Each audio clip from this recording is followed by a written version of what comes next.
5월 달에 또 떠납니다. 그래서 겉으로 볼 때는 소망이 없죠. 제가 보기에도 솔직히 봐도 인간적인 눈으로 보면 소망이 없습니다. 그런데 이 소망 없는 곳에서 하나님은 새 일을 하고 계십니다. 어떤 일들을 하고 계시냐면요, 저희 가족이 2007년 1월 달에 파송을 받았습니다. 집사람이고요. 우리 애들이 어렸을 때 찍은 사진이죠. 제가 도착하자마자 이제 현지 교회를 했습니다. 선배 선교사님이 했던 교회를 넘겨받아서, 얘가 아마존이거든요. 이렇게 이제 목회를 하다가 1년 반 정도 스페인어로 목회를 했는데 도저히 언어와 문화 때문에 목회를 못 하겠더라고요. 그래서 이제 교회를 내려놓고 목회만 생각하면 살았는데 뭐를 해야 되나, 40일 철야를 하는데 하나님이 선교회를 설립하라는 마음을 주셔서 부흥선교회를 설립을 했습니다.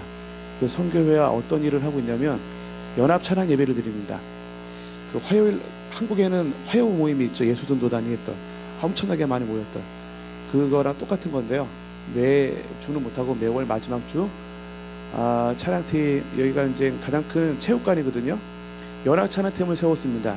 여기는 침례교, 장로교, 뭐 기타 등등 오순절교단 모르는 사람들 연합으로 만들어진 찬양팀을 만들어서 매월 마지막 주 연합 예배를 드립니다. 체육관에서.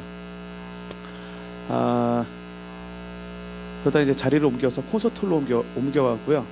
콘서트홀에서 이제 예배를 드립니다.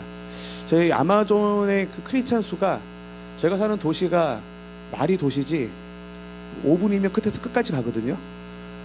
근데 도시라는 이름을 붙인 이유가 아마존에서 가장 큰 동네이기 때문에 도시라고 했었지, 뭐 도시는 아니고요. 뭐 극장도 없고 뭐 몰도 없고 그냥 아무것도 없습니다. 그래서 이제 그 작은 마을인데 크리스찬 수가 다 합쳐도 3,000명이 안 됩니다. 근데 우리 예배할 때마다 한 200명에서 300명 정도가 모이죠. 그러니까 퍼센트로 따지면 어마어마한 숫자가 모이는 겁니다. 이렇게 이제 연합 예배를 매월 마지막 주 저희가 선교센터를 세웠는데, 선교센터에서 이제 옮겨서 이렇게 연합 예배를 드리는 모습입니다. 그리고 찬양학교를 열었습니다. 중남미에는 음악 교육이 없습니다. 그래서 이제 악보를 읽을 줄 모르죠. 그래서 찬양팀에 가보면 저희 도시에서 가장 큰 교회 찬양팀을 가는데 그 리더가 목이 쉬어 있더라고요. 항상 왜 그러냐 그랬더니 근데 연습할 때 알았어요. 왜 목이 쉬어 있는지. 베이스 기타가 리더였는데 악보가 없으니까 찬양을 하기 시작하면 베이스 기타가 소리를 지기 시작합니다. 솔! 레! 도! 막 이러면서, 그러다 드럼을 치기 시작하면 더 큰 목소리로 라! 막 이렇게 소리를 지릅니다. 그러면 다 합주를 해야 되니까, 피아노, 기타, 베이스가 다 합쳐야 되니까 악보가 없으니까 막 소리를. 그래서 찬양을 세 곡 하고 나면 리더가 거의 반이 죽어있더라고요. 그래서 쟤를 살려야겠다. 그래서 찬양학교를 열어갖고, 대부분 교회들이 작으니까 풀 세션이 있는 찬양팀들이 거의 없습니다. 그래서 저희가 이제 음악 이론, 피아노, 드럼, 기타 이런 것들을 가르치는 작업을 했죠. 그래서 오랫동안 이제 이것들을 가르쳐서 지금은 많은 교회들이 찬양팀들을 갖고 있다는 아름다운 이야기가 있습니다. 목회자 부부 천역 초청을 해서 저녁 만찬을 합니다. 첫 모임했던 모임인데요. 저희 도시에는 연합이 없습니다. 여기는 어떤지 모르겠는데 다른 교단끼리 서로 인사하지 않습니다. 연합이 전혀 없는 도시거든요. 그러니까 제가 이제 연합 찬양팀 부흥선교회 만들었잖아요. 첫째 날 모임 때 제가 이런 찬양을 했어요. 주님은 너를 사랑해, 주님은 너를 사랑해. 그 다음에 제가 얘기했죠. 다른 사람한테 가서 같이 다른 사람한테 가서 축복해 주세요 그랬는데 아무도 안 움직이는 거예요. 한 사람한테 물어봤어요. 왜 그러냐 그랬더니 나는 침례교인데 한 번도 오순절이랑 이사를 안 해봤어. 뭐 그러는 거예요. 그게 저희 도시입니다. 그래서 이거 어떻게 해야 되나. 제가 지금 베네수엘라에서 한 20여 가지 사역을 하고 있는데 다 연합 사역이거든요. 그래서 이제 목사들 연합시켜야겠다 해서 밥을 맛있게 준비해갖고 부부를 초청을 해서 이렇게 밥을 먹는 모습입니다. 여기가 저희 도시에서 가장 좋은 호텔 레스토랑입니다. 그러다가 처음에 교회를 돌면서 하다가 좀 좋은 데서 해야겠다. 그래서 여기를 빌려가지고 이렇게 이때 드디어 이제 우리 목사님들이 모여서 서로 인사도 나누고 통성명도 하고 손도 붙잡고 뭐 이런 일들이 벌어지는 거죠. 이게 역사적인 사진입니다. 오순절 대빵 사모님 침례교 대빵 사모님, 서로 눈길도 주지 않았던 두 분이 이렇게 아주 아름답게 서로 축복하고 있죠. 예, 역사적인 사건의 사진입니다. 이렇게 그러다가 너무 비싸서 더 이상 거기서 못하고 저희 이제 선교센터 마당에서 하다가 이제 건물을 짓고 난 다음에 건물 안에서 선교센터 안에서 이렇게 하는 모습. 이날이 저희 아마존 역사상 가장 많은 목회자들이 모였던 날입니다. 80명의 목회자가, 교회가 한 100개 정도 되거든요. 80명의 목회자가 모였던 역사적인 날이죠. 교회 집회 전도 예배 지원 사역을 하는데요. 많은 교회들이 노방 전도하고 찬양 집회를 하고 싶어도 음향도 없고 악기도 없고 찬양팀도 없습니다. 근데 저희 선교회에 부탁을 하면 저희가 공짜로 모든 음향과 찬양팀과 악기를 다 세팅해서 교회들을 지원을 합니다. 그렇게 이제 여러 행사와 여러 교회, 작은 교회들의 집회를 돕는 사역을 합니다. 연합청년 사역을 하죠. 매월 셋째 주 토요일 날 저희 도시에 있는 교회들의 청년들을 모아서 도시를 섬기는 사역을 합니다. 그래서 이렇게 때로는 청소도 하고요. 이 청소한 다음 날 그 세상 라디오 방송에서 방송에 나왔더라고요. 어제 크리스찬 청년들이 우리 도시가 생긴 이래로 처음으로 길거리를 청소했습니다. 막 그러면서 아마존이기 때문에 사람들이 그런 개념이 많이 없거든요. 인디언들이 이제 많이 살기 때문에. 근데 우리 크리스찬 청년들을 모아놓고 이렇게 청소도 하고 예배도 드리고, 여기가 이제 그 쓰레기 매립장인데요. 가기 전날 다 청소를 했대요. 19개 부족 중에 히비 부족이라는 부족이 있는데 가장 미개하고 더러운 부족입니다. 쓰레기를 이제 주워 먹고 사는 부족인데, 그 부족이 이 쓰레기 매립장에 진을 치고 살죠. 그래서 이제 우리가 청년들이 자기 돈 가지고 자기들 헌금으로 선물을 사고 음식을 사서 여기 가서 이렇게 그 히비 부족을 전도하는 연합 청년 사역 모습입니다. 라디오 사역이 있죠. 여기가 이제 저희 아마존에서 가장 큰 라디오 방송국이거든요. 세상 방송국인데 거기에 시간을 사가지고 제가 이제 7개월 동안 혼자 하다가 7개월 하고 났더니 스패너가 딱 떨어져서 현지인들을 불러가지고, 제가 하는 건 다 연합 사역이기 때문에 목사님들을 초청을 해서 이렇게 이분한테 이제 그 사역을 넘겼죠. 그래서 갑자기 2시가 되면 가장 많이 듣는 라디오인데 갑자기 막 찬양이 나오고 막 간증이 나오고 기도가 나오고 설교가 나오고 해서 전도하는 목적을 위해서. 또 다른 방송국이 있는데 다른 기독교 방송국에서는 아침마다 저희가 생명의 삶 방송으로 내보냅니다. 생명의 삶 보급하는 사역을 하고 있거든요. 그렇게 라디오 사역을 하고 있죠. 학교 전도입니다. 지금 사회주의이기 때문에 사회주의는 교육에 되게 민감하거든요. 차베스가 제일 먼저 잡은 부분이 교육인데, 그래서 크리스찬들이 들어가서 어떤 걸 액션을 할 수가 없습니다. 저희는 허가를 받아서 특별활동 시간이기 때문에 수업 시간이라 학생들이 못 돌아가거든요. 그 시간에 이제 저희가 대놓고 이렇게 전도를 하는 거죠. 저희 찬양팀 다 들어가서 이렇게 도망 전도하는 그런 모습입니다. 그리고 이제 노숙자 사역을 합니다. 매주 금요일날 오전에 알코올 마약 중독자 노숙자 대상으로 이제 이렇게 예배를 드리는데, 베네수엘라는 교회와 마이메 연합 감리교회가 지원을 합니다. 이것도 이제 저희 도시에 처음 있는 사역이고 여기만 하기 때문에, 어느 날 그 식당에서 밥을 먹는데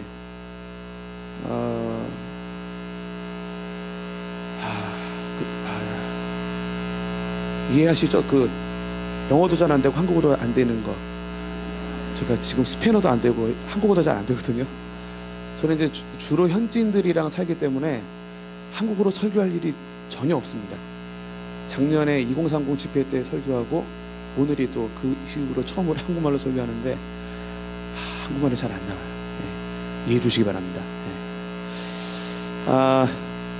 보면은 이제 그 구글 글입니다. 여기도 이제 이 도시에 있는 많은 크리스천들 중에 여기 비전에 있는 사람들이 모여서 같이 하는데, 이거 하기 전에 이제 그 밥을 먹는데 그 노숙자분이 지나가면서 제 딸아이가 조그만 그 국을 안 시키고 큰 국에다가 국을 먹는 거 보고 화를 내더라고요. 이렇게 조그만 이렇게 큰 국을 시켜주면 어떡하냐고, 남기면 어떡할 거냐고 막 짜증을 내요. 물론 제 딸은 그걸 다 먹었죠. 근데 이제 그 딸 하나 하시는 말씀이 헐벗을 때 네가 주지 않았고 배고팠을 때 주지 않았다. 그 말씀을 가지고 노숙자 사역을 시작했습니다. 지금 제가 하고 있는 사역은 다 처음 하고 있는 사역들이거든요. 시작할 때마다 항상 우리 하나님께서는 이렇게 현실적인 도움을 주지 않으면서 항상 비전을 주시는 분이시죠. 말씀으로 이렇게. 항상 돈이 없었습니다. 근데 순종을 하고 나면 그때부터 하나님이 이빠이 지원을 해주셔갖고 이렇게 지금 20여 가지 사역을 하고 있는데 그 중에 몇 가지를 나누고 있습니다. 여러 교회의 지체들이 모여서 모임에 먼저 밥을 합니다. 그 다음에 일주일에 한 번씩 목욕을 시키고 옷을 갈아입히고 머리를 자릅니다. 처음에는 집사람이 이렇게 머리를 잘랐는데요. 한 6개월 정도 지나고 나니까 자기 스타일이 생겨갖고 이제 여기는 몇 미리로 여기는 몇 미리 이렇게 잘 잘라줘야 됩니다. 이제 하다가 이제 저희가 하는 모든 사역은 현지인한테 다 넘겼습니다. 저희의 목적은 저희가 어느 날 추방을 당해도 저희가 어느 날 죽어도 전혀 문제 없이 사역이 되게 해야 되는 게 비전이었기 때문에 처음 시작할 때부터 현지 리더들을 세웠고요. 20여 가지 사역을 저 혼자 하는 게 아니라 대부분의 70% 이상의 사역은 현지인들이 지금 다 사역을 하고 있습니다. 제가 없어도 잘하고 있고요. 그래서 지금 현지인한테 다 넘겼습니다. 모이면 먼저 이렇게 1시간 반 정도 예배를 드립니다. 10시 반부터 12시까지. 처음 시작할 때 12시에 밥 먹으니까 노숙자들이 11시 58분부터 오기 시작하더라고요. 그래서 얘기했어요. 여기는 레스토랑이 아니고 교회다. 우리의 목적은 너희 배만 채우는 거 아니라 너희들이 천국 가는 게 우리의 목적이다. 그래서 이제 10시 반 되면 제가 문을 닫습니다. 그래서 노숙자들이 현지인들보다 시간을 더 잘 지켜요. 12시 20분 되면 다 옵니다. 그래서 처음에 예배를 드렸는데 노숙자들이니까 올 때 막 술 가져오고 막 한 6개월 동안은 예배가 아니었고 막 토하고 싸우고 막 아무데나 오줌 싸고 막 난린 거예요. 난리. 진짜 힘들더라고요. 6개월 딱 지나고 나니까 자리가 잡혀서 지금 이제 한 8년 반 됐거든요. 자리가 잘 잡혔어요. 새로운 노숙자가 와서 깽판을 치려고 그러면 기존의 노숙자가 갈구죠. 야 조용히 해. 예배 시간 막 이렇게. 지금 이제 자리를 잘 잡아서 아무도 깽판을 못 칩니다. 노숙자들이 1시간 반 동안 예배 드리는 게 쉽지가 않거든요. 1시간 반 동안 예배를 잘 드리고 끝나고 나면 먹습니다. 얼마큼 먹냐면요. 일주일에 단 한 번 마음껏 먹을 수 있는 날이기 때문에 토할 때까지 먹습니다. 정말 목숨 걸고 먹어요. 그래서 저희는 제재하지 않고요. 정말 열심히 밥을 먹이는데 저는 고기를 먹입니다. 지금 베네수엘에 살아가기 진짜 어렵잖아요. 근데 한 5년 정도 고기를 먹였거든요. 왜냐하면 이 소식을 들은 정육점하고 있는 크리스찬 성도가 와서 얘기하는 거예요. 자기가 고깃값을 반값 받겠다. 그러니까 이제 고기 가져가라. 그래서 했는데 한 2년 했을까? 저를 부르더라고요. 그래서 이제 힘든가 보다. 그만인가 보다. 불러서 갔더니 아무리 생각해도 반값은 아닌 것 같아요. 그냥 공짜로 할 테니까 가져가라. 그래서 노숙자들이 현지인보다 한동안 더 잘 먹었다는 아름다운 이야기가 있습니다. 그래서 5년 동안 밥을 잘 먹었고요. 지금은 너무 어려워서 이제 고기는 주지 못하지만 그럼에도 불구하고 쉬지 않고 계속해서 사역을 하고 있습니다. 여러 간증이 있죠. 많은 사람들이 하나님을 만나고 진짜로 알코올과 마약과 그런 것부터 자유하게 돼서 하나님께 돌아오기도 하고 또 그 사이에 길거리에 죽은 사람도 많고요. 또 그 사이에 회복돼서 이제 가족으로 돌아가는 사람도 많고 대표적인 친구가 이 친구입니다. 원래 빼짝 말랐었거든요. 그 마약 중독 때문에 하나님을 만나고 살이 많이 쪘죠. 가족으로 돌아가서 직장을 얻고 이 친구는 이제 노숙자들 먹을 때 안 먹고요. 이 노숙자들 먹을 때 많은 사람들이 와서 서빙하거든요. 이 친구는 당당히 서빙하는 타이밍에 서빙하고 마지막에 서번트들이 섬기미들이 먹을 때 같이 밥을 먹습니다. 자기는 더 이상 노숙자가 아니라 그러면서 이런 친구들이 많이 있습니다. 이렇게 노숙자 사역을 하고 있고요. 성경 통독 사역을 하고 있습니다. 한국에 그거 아시죠? 3박 4일 동안 성경 일독하는 거. 제가 얘기를 했더니 현지인들이 안 믿어요. 안 믿는 이유가 그 중남미의 문화는 마냐나 문화입니다. 마냐나. 그러니까 무슨 뜻이냐면요. 내일이라는 뜻입니다. 언제 와? 마냐나. 언제 끝나? 마냐나. 언제 도착해? 마냐나. 마냐나는 내일은 사전적으로는 내일이란 뜻이지만 사실은 실제적으로는 언제인지 모른다는 뜻이죠. 네. 그냥 마냐나예요. 언제든지. 믿거나 말거나 제가 주민등록증, 자동차 주민등록증이 아니고 자동차 운전면허증 받는데 있거나 말거나 5년 걸렸습니다. 언제와? 마냐나. 마냐나 하다 보니까 5년이 되더라고요. 너무 기죠? 여러분들은 웃지만 그런 문화에서 살고 있는 저는 속이 터집니다. 억장이 무너지고 이가 갈리고 뚜껑이 열리고 눈이 돌아가고. 지금도 뭐 제 차부터 시작해갖고 컴퓨터 많은 것들이 마냐나에 걸려서 항상 뭐를 놔두면은 항상 마냐나 언제 될지 아무도 모릅니다. 그냥 기다려야 돼요. 믿음과 인내를 가지고 언젠가 주님 오시기 전에 될 것이라는 믿음을 가지고 기다리다 보면 5년 후에 바를 수도 있습니다. 못 바를 수도 있죠, 당연히. 이렇게. 그래서 제가 이제 그 얘기를 했어요. 한국에서는 3박 4일 동안 성경을 다 읽는다.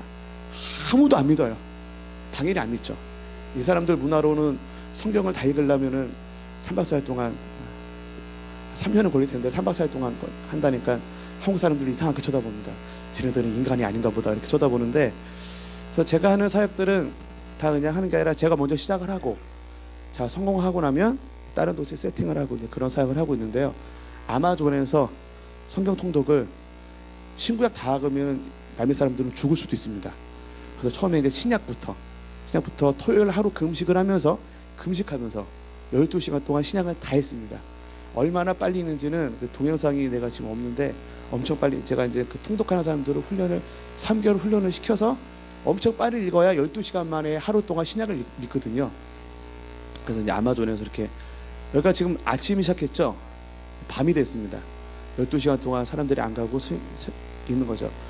여기가 이제 두 번째 읽을 때인데 아마존은 전기가 아무 때나 나갑니다. 심심하면 전기가 나가고 가장 힘든 건 언제 나갈지 모르는 게 가장 힘듭니다. 시간이라도 알려주면 집회하고 사역하다가 전기 나게 됐으니까 빨리 끝내자 이렇게 하면 되는데 아무도 몰라요. 그래서 베네수엘라는 그 금기어가 있습니다. 언제에 대한 부분을 물어보면 안 됩니다. 언제 오는지, 언제 끝나는지, 언제 뭐가 되는지 물어보면 안 됩니다. 아무도 몰라요. 그래서 성경 통독하는데 아마존에는 그 온도가 35도 정도 되거든요. 한국 온도로 35도. 어마어마하죠. 보통이. 그리고 더울 때가 한 45도, 습도가 한 80%. 여기 사시는 분들은 아마도 도착하시자마자 돌아가실 수도 있을 거라는. 오후 3시에 불이 나갔어요. 에어컨 다 나가고 아무도 안 들어가고 핸드폰 켜고 지금 성경 통독하는 아주 아름다운 모습입니다.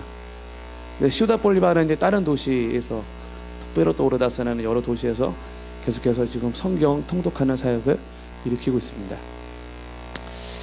베네수엘라 24시간 중보도 센터입니다. 한 7년 전인가요? 하나님 어느 날 물어보시더라고요. 도연아, 베네수엘라의 부흥을 보기 원하느냐? 예 주님. 그러면 24시간 중보기도 센터를 열어서 24시간 기도를 해라. 아마존에 있는 사람들 데리고. 그래서 우리 항상 하나님께서는 항상 이렇게 하나님 수준의 말씀을 하시기 때문에 인간이 저로서는 참 많이 힘듭니다. 말도 안 되니까 제가 하는 모르는 사역들은 베네수엘라에서 다 처음 있는 사역들이거든요.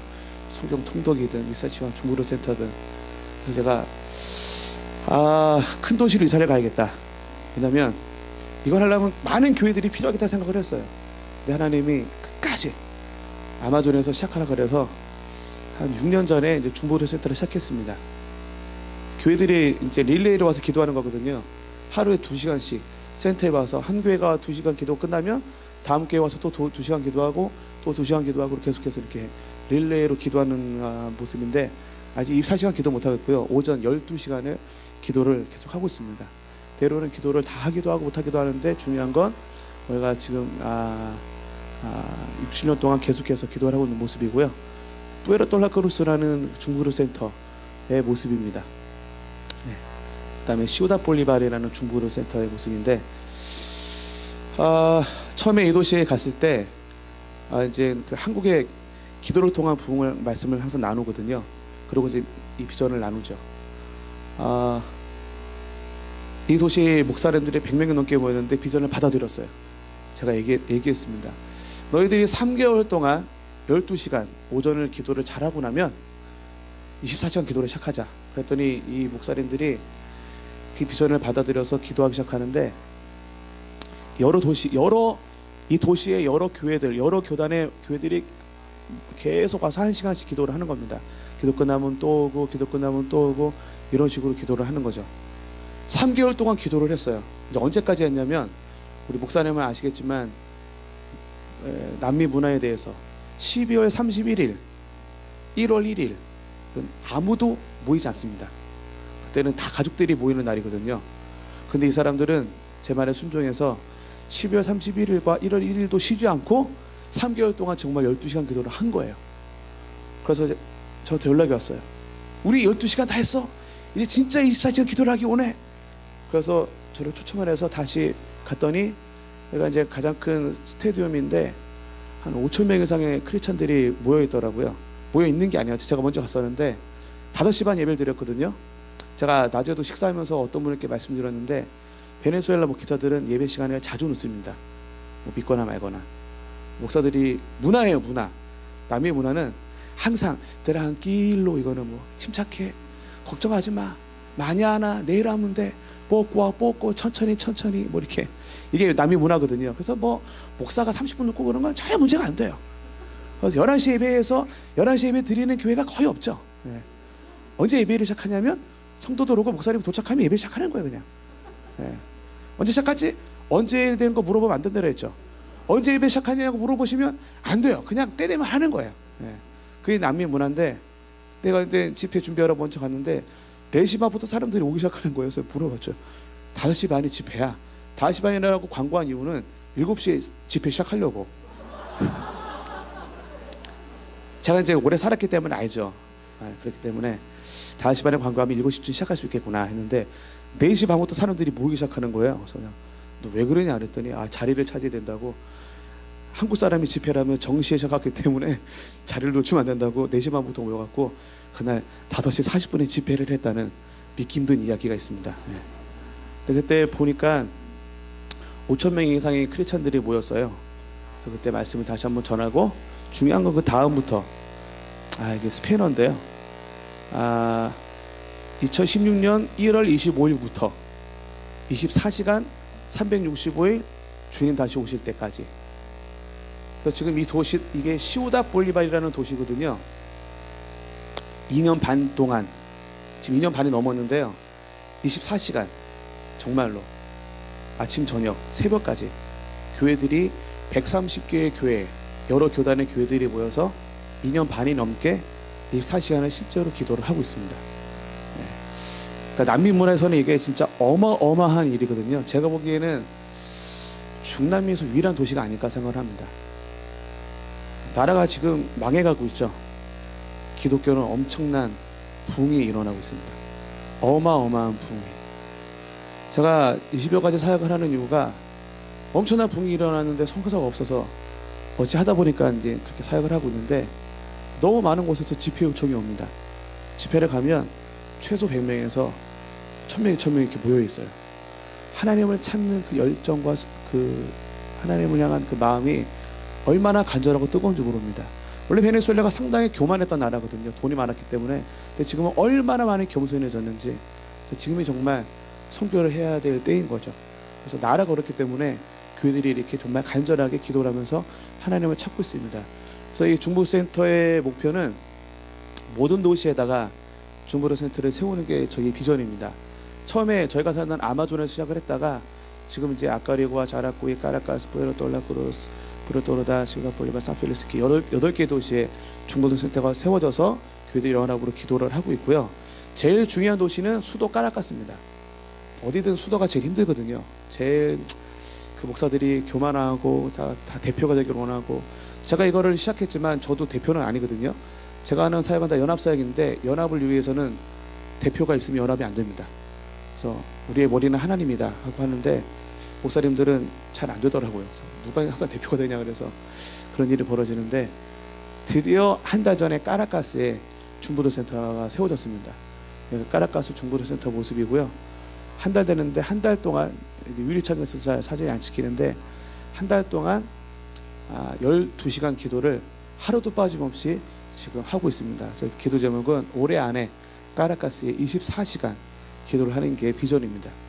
카라카스가 세계에서 가장 위험한 많이 죽는 그러니까 전쟁이 있는 도시를 제외한 가장 위험한 도시인데, 만약 카라카스에서 24시간 중보 기도를 한다면 역사적인 일이겠죠.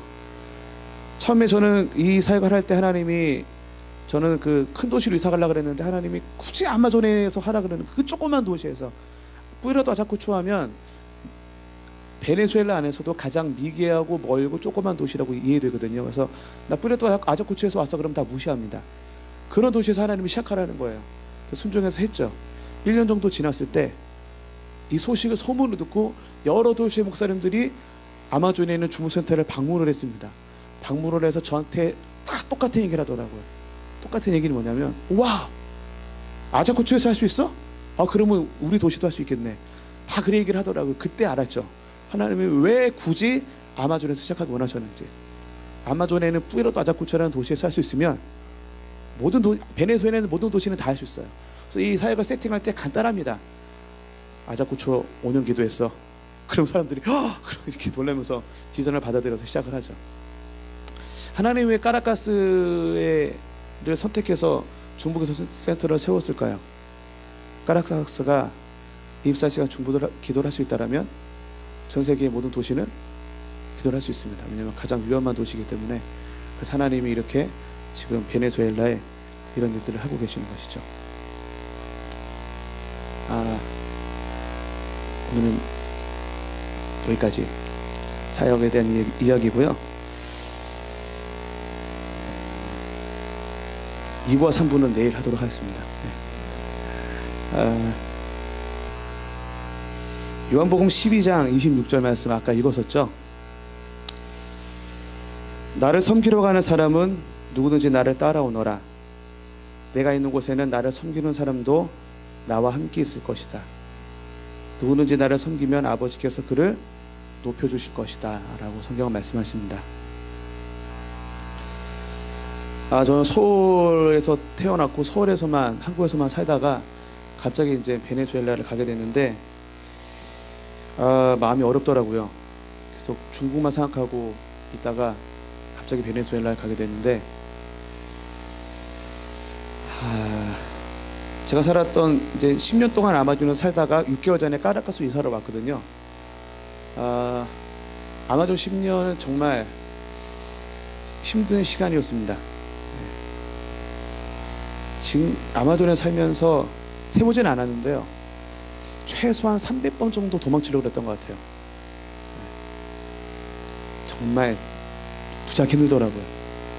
처음 도착했던 날 전기가 나갔어요. 그래서 여기도 가끔 전기가 나가는구나. 근데 알고 봤더니 가끔 전기가 안 나가더라고요. 그래서 정말 덥고 정말 목이 많고, 아마존의 눈물 보셨죠? 네, 그놈들이 저희 동네에도 있거든요. 네.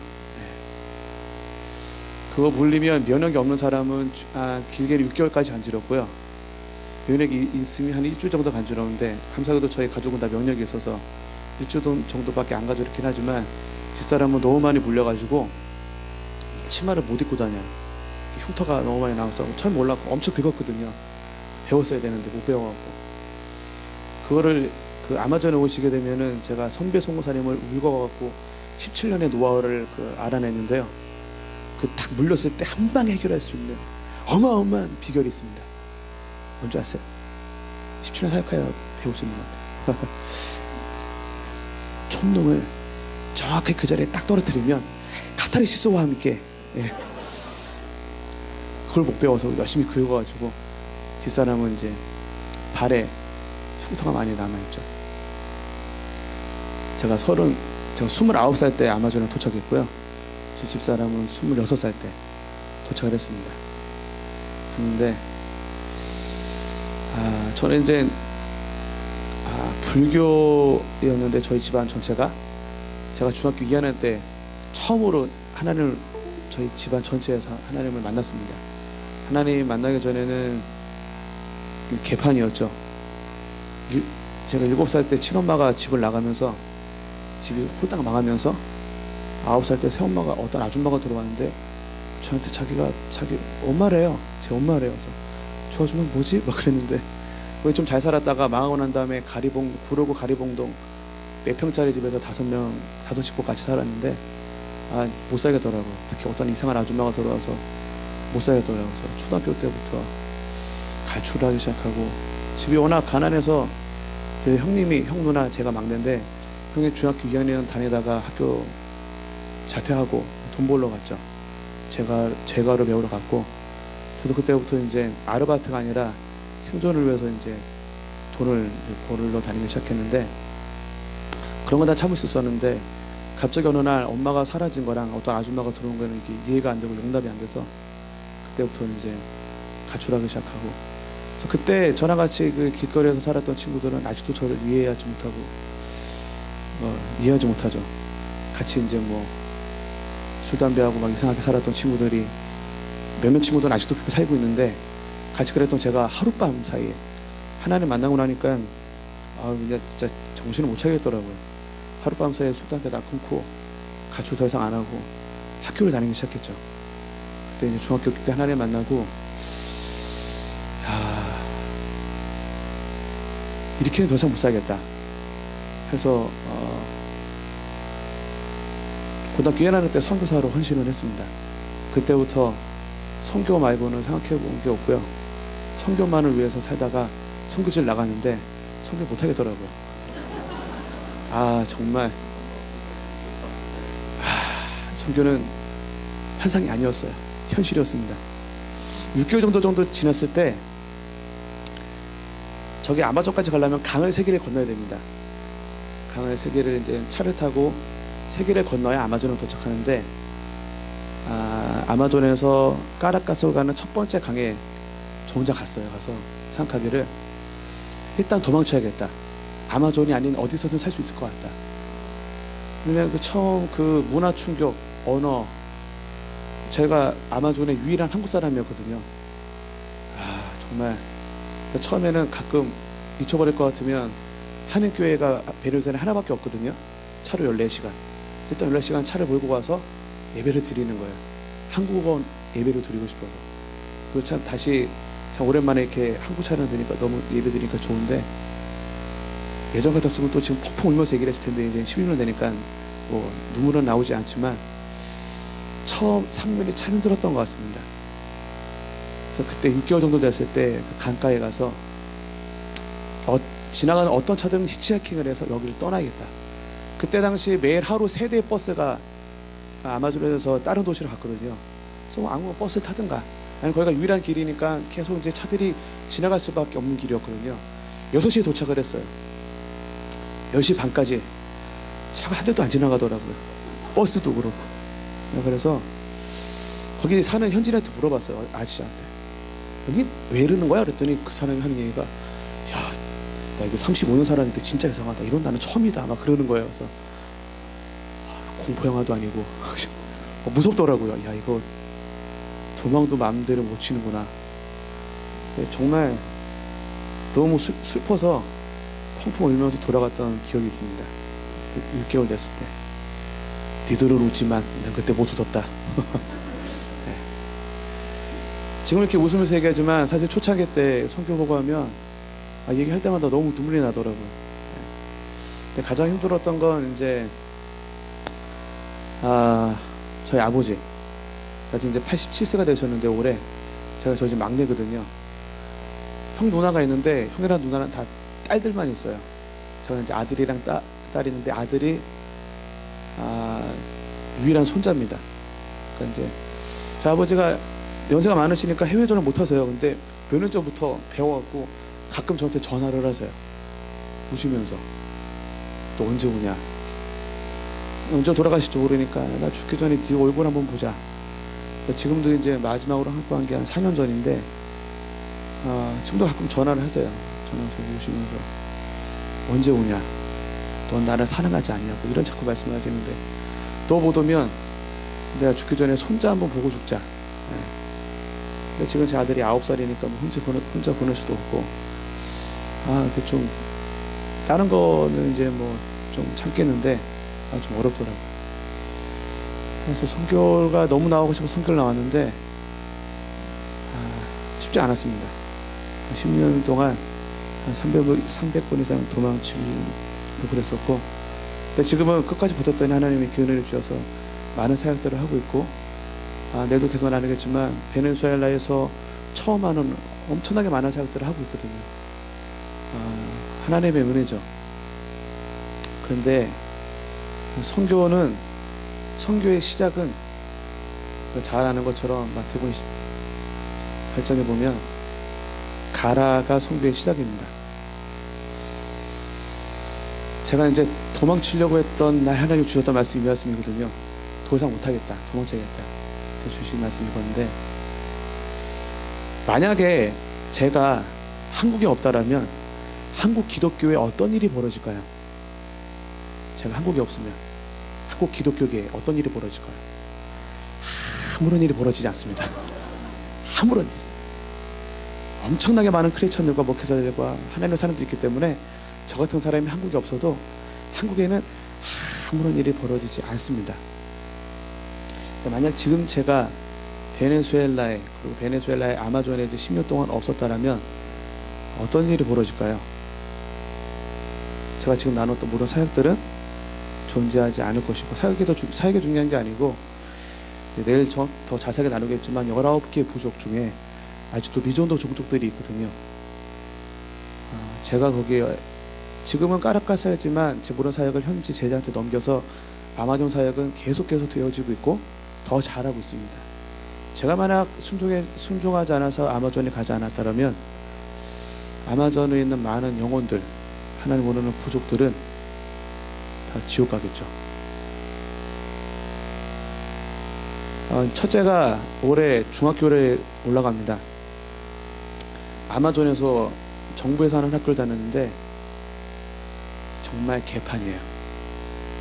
선생이 일주일에 3번에서 5번을 안 옵니다.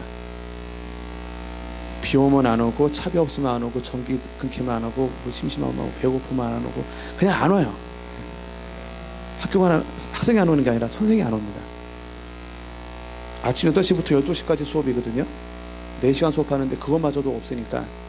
그래서 나름 우리 딸은 반에서 1등을 했던 애였는데 까락가서 갔더니 드디어 현실이 나타나기 시작하죠. 중학교를 올라갈 수 있을까, 좀 너무 수준이 떨어져서 좀 걱정이 되기는 합니다. 가끔 제가 미국에 오거든요. 가끔 올 때마다 많은 지금 괴리감을 느끼거든요. 그 중에 하나가 이제 자녀들을 보면서 좀 이렇게 소홀하는 것을 두중 불끈 주고 얘기하죠. 부러우면 지는 거다 이렇게 하는데 가끔 좀 부럽더라고요.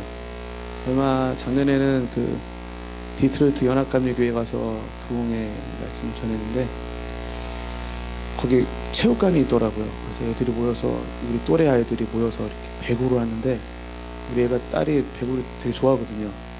그걸 할 만한 데도 없고 위험해서 할 데도 없고, 그걸 보는데 부럽더라고요. 한국 사람들이 교육에 좀 민감하지 않습니까? 저도 하나님 아버지로서 가능하면 좋은 환경에서 공부했으면 좋겠다는 생각을 하게 되는데,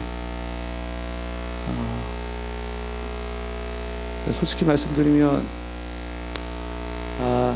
한국이나 이렇게 미국에 가끔 갈 때마다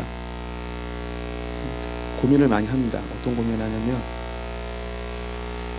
저는 인간적으로 주님 말씀하시면 내일이라도 당장 다 때려치고 한국에 갈 의향이 충분히 있습니다. 주님 말씀하시면 내일이라도 당장 미국에 와서 이렇게 할렐루야 이렇게. 근데 중요한 건 그게 아니고, 사람이 나를 섬기려면 나를 따르는, 나 있는 곳에 나를 섬기는 자도 거기 있으리니.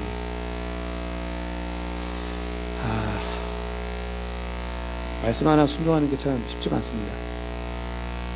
어렵습니다. 저도 아버지 돌아가실 전에 옆에 있고 싶고, 유일한 손자인 제 막내 아들을 아버지에게 마음껏 보여드리고 싶고, 우리 아이들이 좋은 환경에서 공부하는 것도 보고 싶고. 근데 베네수엘라에서 여전히 살고 있는 이유는, 작년에 저희 선교부에서 연락 왔거든요. 철수하라고. 제 선교사들이 다 철수를 하고 있습니다. 이미 뭐 미국 그 남침의 교단은 이미 다 철수를 했고요. 다 철수를 해서 할렐루야, 드디어 할렐루야 같은 소리하고 하지 않나요? 그러면서 난 아직 너한테 말한 적 없다. 난 아직 여기 있다. 난 아직 이 나라를 포기할 수 없다. 난 아직 이 나라를 사랑한다. 너마저 떠나면 이 사람들은 어떡하냐. 그 19개 부족 중에 아직도 미정도 종족이 있는데 그들이 다 지옥 가면 어떡할 거냐. 그 집회를 가끔 다니다 보면 참 많다라는 걸 보게 됩니다. 사람도 많고 물자도 많고 능력도 많고. 가끔 이렇게 아마존에 살았을 때는 내가 지지봉상으로 내가 이런데 왜 살아야 되나 그렇게 생각이 들 때도 있고, 때로는 진짜 김치가 먹고 싶었을 때도 있고, 때로는 그냥 모른 척하고 그냥 미친 척하고 그런 생각도 있었고, 하여튼 쉽지가 않습니다. 근데 하나님 섬긴다라는 건 어떤 뭐 추상적인 게 아니고 하나님 원하시는 그곳에 우리가 있는 게 하나님을 따르고 섬기는 것이라고 믿습니다. 그래서 한국에 죄가 없어도 한국에는 전혀 문제가 없고요. 하지만 베네수엘라에 지금 죄가 없으면 베네수엘라 지체들이 저를 볼 때마다 제일 먼저 물어보는 게 있습니다. 또 안 떠나? 이렇게 물어봅니다. 베네수엘라 사람들이 작년에만 200만 명 떠났거든요.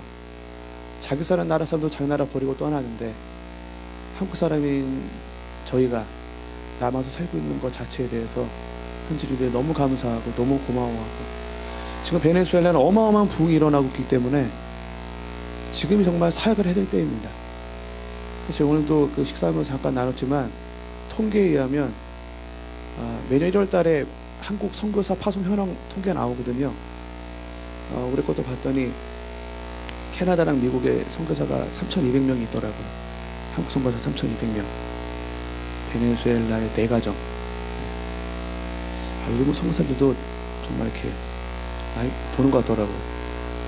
그 교육이랑 어디 가도 안전한. 그런 거 보면 가끔 또 다른 괴리감이 듭니다. 같은 선교사인데 나도 얼마든지 떠날 수 있는 이유가 있는데, 근데 불구하고 하나님을 섬기기 원하면 하나님이 원하시는 그 자리에 반드시 있어야 합니다. 선교의 시작은, 복음의 시작은 가라입니다. 하나님, 예수님께서 하늘나라에서 도연아 나 너무 사랑해. 내가 내려갈 수는 없고 네 죄 때문에 죽든지 말든지 난 상관없는데 나 너무 사랑해 라고 예수님이 말씀하셨다면 그 사랑은 진짜가 될 수 없죠. 예수님이 진짜 우리를 사랑하셨다면 반드시 하늘의 영광을 포기하고 오셨어야만 했습니다. 가는 것이 선교의 시작인 것이죠. 현지인들이 저희를 사랑하고 존경하는 이유는 찬양을 잘하고 설교를 잘해서 그게 아니고 저희는 갔고 현지인들과 같이 살고 있기 때문에 그거에 대해서 너무나 감사하는 걸 항상 보게 됩니다. 만약에 하나님 믿는 크리스찬들이 코리안 커뮤니티뿐만 아니라 이 세상에, 이 지구상에 있는 하나님 믿는 사람들이 그 가난한 하나님의 말씀에 순종을 했다라면 한 500년 전쯤에 주님 오시지 않았을까라고 생각을 가끔 합니다. 근데 아직도 한 구덩이에서는 우리 130년 전에 조선 땅에 복음이 없었던 것처럼, 그래서 원치 않지만 지옥에 갈 수밖에 없었던 것처럼 지금도 여전히 아마존에는 자기의 의지와 상관없이 지옥에 매일같이 떨어지는 사람들이 있습니다. 저희 선교사들 사이에서는 되게 유명한 실화가 있거든요. 모델론이라는 부족이 있는데 어느 날 선교사가 거기에 도착을 해서 복음을 전했습니다. 복음을 받아들였어요. 근데 그날 어느 날 추장이 그 선교사한테 물어봤습니다. 너희가 도착하기 몇 달 전에 우리 아버지가 돌아가셨는데 우리 아버지는 어디에 있지? 선교사한테 물어보더래요. 선교사가 대답하길 진짜 미안한데, 진짜 미안하지만 지옥에 있을 거라고. 그러니까 그 추장이 울면서 하는 얘기가 그럼 너희들은 왜 지금 도착한 거지? 왜 좀 더 일찍 도착하지 않은 거지? 라고 물어보는 실화가 있는데, 만약 130년 전 소망 없는 땅 조선에 선교사들이 오지 않았다라면 여기 저를 포함해서 그 누구도 구원받지 못했겠죠. 최초의 선교사이신 예수님이 하늘의 영광을 버리고 이 땅에 오셨기 때문에 그분의 뒤를 따른 하나님의 사람들이 자기의 편안과 안락함을 포기하고 조선까지 왔기 때문에, 조선에 있는 사람들이 편하게, 제가 한국에 산다고 해서 제가 구원 못 받는 거 아니거든요. 구원 받습니다.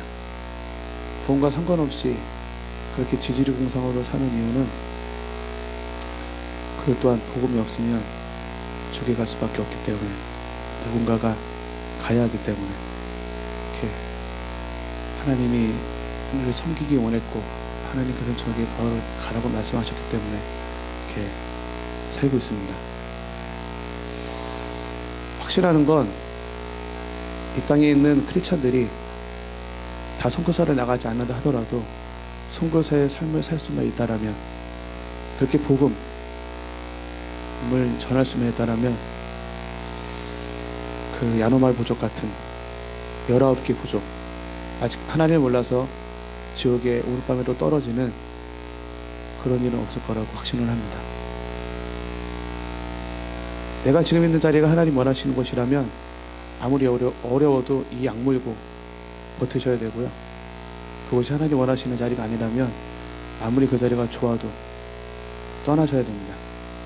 내가 원하는 그곳이 아니고 주님이 원하시는 그곳으로 가서 거기에서 하나님을 섬겨야 됩니다. 그럴 때 복음 실제적으로 경험하게 될 것이고, 그 복음이 이제 계속 간증을 앞으로 나누겠지만, 그 복음이 한 부족과 한 도시와 한 나라를 어떻게 바꾸고 있는지를 경험하게 될 것입니다. 이 복음은 절대 이 자리에 머물러 있을 수가 없고, 절대 내 삶에만 머물러 있을 수가 없고, 하나님이 원하시는 그 자리까지 반드시 가야만 되는 게 복음인데, 그 복음을 전하기 위해서 하나님이 사용하시는 것은 신비주의처럼 뭘 사용하는 것이 아니라 이미 구원받은 저희들을 복음을 위해서 사용하신다라고 저는 믿습니다. 하나님이 원하시는 그 자리. 그래서 오늘 이 말씀을 나눈 이유는 이제 계속 마지막 날까지 복음이 실제적으로 우리 삶 가운데 어떻게 이루어지고 하나님이 어떻게 이루기를 원하시는지를 나누기 원해서 저는 이 말씀 나눴고요. 찬양을 좀 도와주시겠습니까? 찬양을 하기 전에 로마서 5장 18절 19절 말씀이 있습니다. 17절부터 보면요, 저는 표준 세번역이거든요. 그냥 제 것을 읽겠습니다. 아담 한 사람의 범죄 때문에 그 한 사람으로 말미암아 죽음이 왕노릇하게 되었다면, 넘치는 은혜와 의의 선물을 받은 사람들은 예수 그리스도 한 분으로 말미암아 생명 안에서 왕노릇하게 되리라는 것은 더욱더 확실합니다. 그러니 한 사람의 범죄 행위 때문에 모든 사람이 유죄 판결을 받았는데, 이제는 한 사람의 의로운 행위 때문에 모든 사람이 의롭다는 인정을 받아서 생명을 얻게 되었습니다.